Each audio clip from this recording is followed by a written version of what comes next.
weapon of choice, Kawasaki mule, which was from a golf course around me. It looks like it's got a flat tire.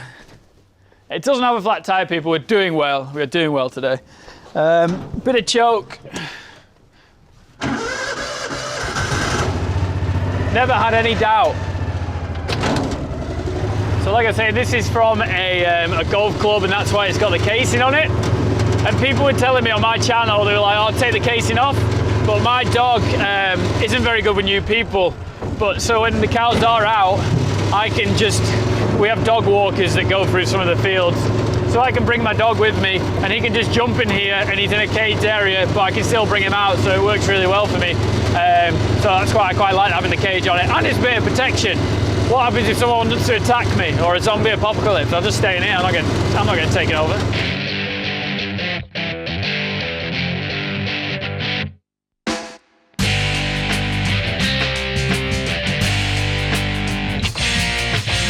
Oh, I'm a huge fan of your YouTube channel. I follow you and your farm life mostly.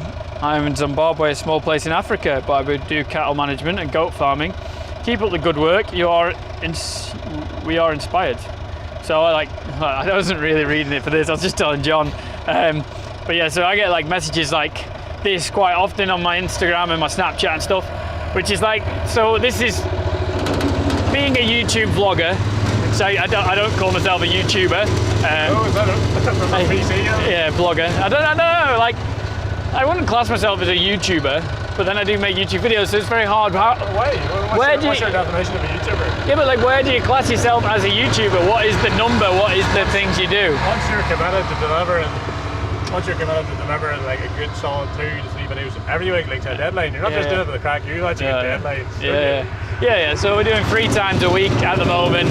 I don't know. It just seems it doesn't seem the way I am. I am very much like I just do what I do.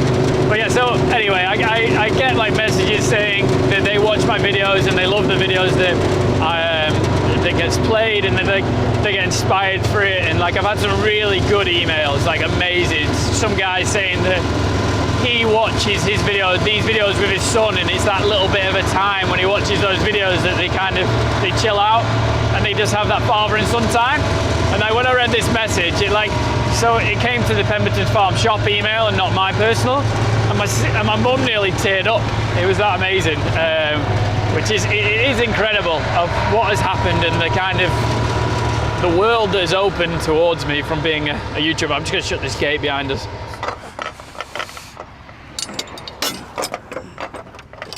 Yeah. I think that lame one wants to stay here, don't you? Yeah, let me just double check the numbers. What did you say the numbers were? 268. 268. 88. 88. If you've got a dream without goals, they're pointless. So I've got a dream of where I want to go, and I've got goals that I'm going to get to, and it's all about stages and next completion. So I just hit 60,000 subscribers lately, and the next one's 70,000. So hit it, that's great, and then go for the next one. 70,000, hopefully I'll hit it, next, go. Do you know what I mean? That's the way I am.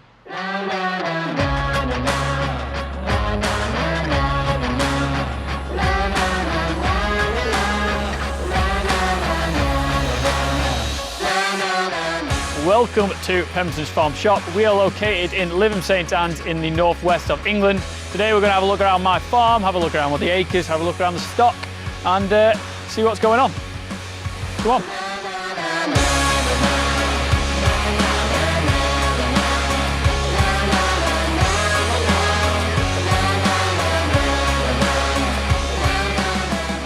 We started milking, I think, in about 1940, 50 or something like that. Could be wrong. Father will tell you properly. We've been delivering milk since my dad did it in the war on a butcher's bike, delivering milk to the doorstep, and that's been our main thing. Direct to the end user, direct to the customer is the most important thing. So you cut out all the middlemen, you have a short supply chain, and also you have a quality product that you can actually put your name to. It's our milk, It's our product going straight to them. We were milking about 150, just under 145, and we were producing too much milk and it was going into the market. And then we stopped, we produced less, put more beef on, and then we can sell our own beef through the farm shop. And hopefully that kind of, people can know where they're getting the food from, and it just tastes that little bit better because it's got that less carbon footprint, and it's all about being economically friendly. That's what we're all about at the moment.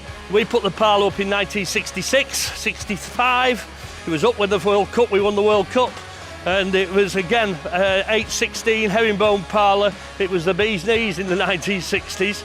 Still the 816 parlour. However, with automatic feeders, cluster removers, automatic washing, this and the other, we've update, best we can without knocking the building down and redoing it. We milk Friesians, Brown Swiss, and an Ayrshire cross, and we try and make that work for us. We do a lot of grazing, so on this farm, we try and get over 6 months of the year with cows being out, and the Brown Swiss, Friesian, Ayrshire cross works really, really well, so we get the most amount of milk from our grass, touch wood, hopefully anyway. It's not green, it's not blue, it's not red, it's the only silver one in the area. So when I said you could have any colour I wanted, I said, well, you can have a silver if you want. I said, well, I'll have a silver one. No one else got a silver one, I'll have one of them. My dad has always ran loader tractors, loved loader tractors, and then I was like, I've had enough of using loader tractors because they're rubbish. No offence, if anyone likes them, I don't. So we just got the Manitou 523. It is about 25 years old. It's got, I think, 5,500 hours on it, and this thing is a complete and utter beast. We do have another 885 loader tractor. Why have we got it? No one knows. Just father decided to buy it. He'll probably say something different. He thought it was a good idea to have 2 loader tractors on a farm that only milks 100 cows. That makes logical sense. Well done, Dad. No, he wasn't so sure until the Manitou broke down and the brakes had gone and they had to take the axle off, and it was a week getting mended. And by Jove, it was very useful then. I can lift the big bales with it, I can stack straw with it, I can do everything the Manitou does, but maybe not quite as heavy. The 885, it'll do me, So this is our bull, Mr. Neptune. Not Mr, but Neptune. Absolute leg end. We've gone to a beef bull, more placid, more chilled, and just a bit of health, a bit safer for us with our cows out and stuff. Obviously the beef as well that we have on the farm, that's why we've gone for the Charolais and the Angus. That beef that goes into the shop, people can see what they're buying, what they're purchasing, and it's all about, like I say, farm to fork, about that kind of connection with their food. It gets born here, it gets sold here. That's the big, well, not a big niche, but it's a niche of ours that at the supermarket you just can't do. It's just, we're quite fortunate at the place we're at. My sister has 2 horses, Samuel and Barney. Don't really know much about horses personally. They're just 4-legged eating machines. Can't milk them and you can't make beef out of them. So, is there any point having them? Oh, if you guys don't know, I've got a bit of a YouTube channel, and it started because I did a video to our general public, to our consumer, which is Lytham, St Anne to Blackpool. And what happened was, it worked really well, and by accident I got into the YouTube game. The most important thing to me, if you ever see any of the videos that Tom's done, his YouTube or whatever, you'll see me on a tractor rolling a silo clamp. Because I always tell anyone, you can do what you want in the field, silo's made in the clamp. You've got to get that air out, you've got to get it solid and get it sheeted. Anyone can pile it up now with 150, 200 horsepower bloody loaders and dumpers and all sorts. Your butt raking man never rolls as well as a little old fella like me. Go in the corners, getting it solid. Makes a heck of a difference. That's why I roll.